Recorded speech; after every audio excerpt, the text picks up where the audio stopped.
Hello, let's talk about The Lost Story by Meg Shfr, a fantasy portal novel, definitely inspired by C.S. Lewis's Narnia books. This starts off with a quote from C.S. Lewis. It's centering around two friends, Jeremy and Rafe, who as teenage boys go missing in the Red Crow Park National Park for like about 6 months until they're finally discovered. And they're not talking. They're not talking. Rafe has no memory of what actually happened, and well, Jeremy is probably the one who just, no, I'm not going to talking. This jumps forward to them as adults, like sort of 16 years later, or something like that.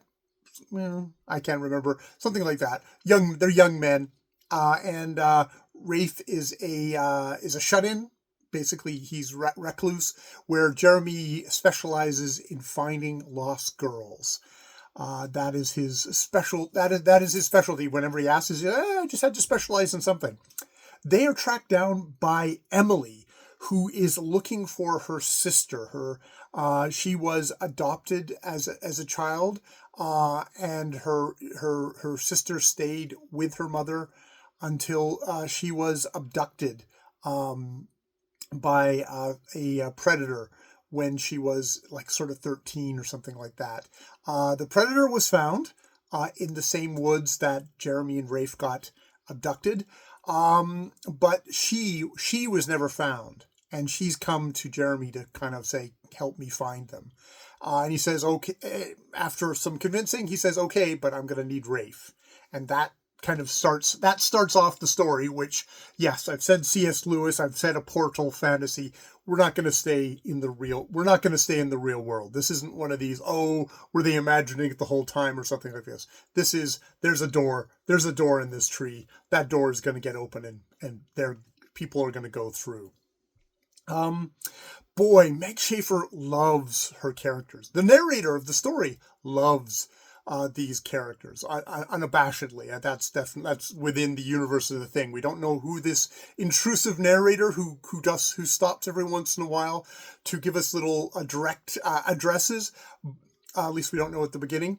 But boy, she loves the characters. And in some ways, I found that a little bit distancing. It's good this book is good and it succeeds, and I don't hate them, because sometimes when a book asks me too directly, you must love these characters, it ends up being the direct opposite of, like, I fight it and I don't want to. But I did find it a little bit distancing of like, they're so in love that it distanced me. I was a little bit kind of outside of this. But there's like so much good stuff here. Yes, the characters, Jeremy, Rafe, Emily, Shannon. Jeremy and Rafe are the stars of this show. They're the ones that you're most invested in. You're most invested in their relationship. There is a romance in this book, and it is an LGBTQ one. So I'll leave you to kind of figure out that gets highlighted pretty on early. Like, I was like, oh, it's this kind of thing, and then basically a couple of pages later, that gets confirmed. I don't know if I'm spoiling things or not, if I'm just babbling here. It is it is a fantasy. I love the fantasy world in here, even though it's not particularly explained, but it's totally the fantasy world that a 13-year-old girl who is obsessed with Narnia and stuff like that would conjure. And it does a really good job of evoking that, and kind of evoking kind of like this kind of adventurous spirit thing, and plucky kind of heroines. And there's some Valkyrie women in this book that are 13-year-old girl Valkyrie women, not like perverted 50-year-old Valkyrie women. No, this is like plucky Valkyrie women who are like, we do stuff and we don't hug here, and it's just like, it really captures that really well.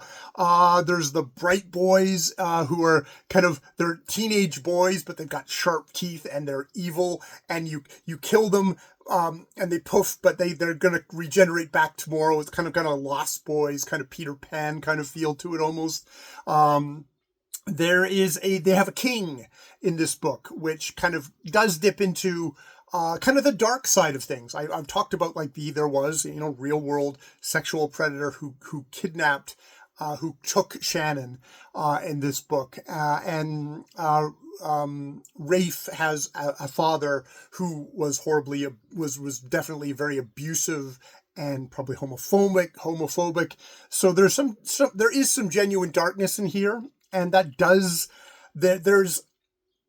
the end of this book very much focuses on kind of addressing that darkness. I don't know if it does it in an organic way, as more of a mechanical way of there's a couple of endings. This book has a lot of endings. Like we get to a certain point and it's like, why is there an hour left in the book? But it's like, oh no, we got one ending and now we need to get the other kind of ending. And I found that like, there's that there's a thing in doing drama of you try and compress everything together in an organic way that kind of it gives it more power that way. And this kind of extending out is a part of that is just like, I love these characters and I want to continue to be with these characters is the kind of the feel you get of it. Like you love them and you want to hear about all that's happened to them and stuff like that.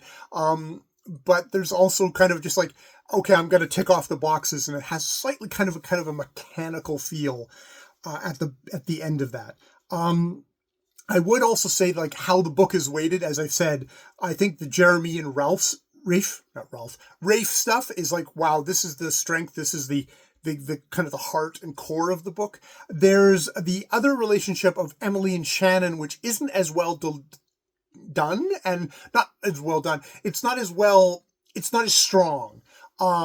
Because Emily and Shannon never knew each other before going into the fantasy world. Like Emily has a conception of a Shannon and stuff like that. And we hear about, spoilers, Shannon's maybe not horribly dead and mangled in the woods somewhere. Thus we have this novel. We hear about what Shannon's been doing since then, but, it doesn't kind of build as kind of that's more as a counter strong, intense relationship there. You can see how it's going to build and stuff, but it hasn't at this point. Whereas Jeremy and Rafe have such kind of a history and have such a connection and such a bond that it's a teeter-totter where it's like Rafe and Jeremy on this side, and then it's Emily and Shannon on this side. It's like kind of an afterthought. It's almost one of these things of you wish you just kind of maybe focused on Jeremy and Rafe, or you'd found some way to make the Emily and Shannon stuff have a little bit more something like that there. So yeah, I mean, I really enjoyed the book. But I do have kind of these these kind of mechanical things of like the ending being extended out and just that balance of the relationships that was like didn't do it. But I did love the fantasy world that was evoked. And yeah, I would have liked to spend more time in it too. All right, I will leave it there. That was The Lost Story by Meg Shfr, and I've been Jay. More videos later.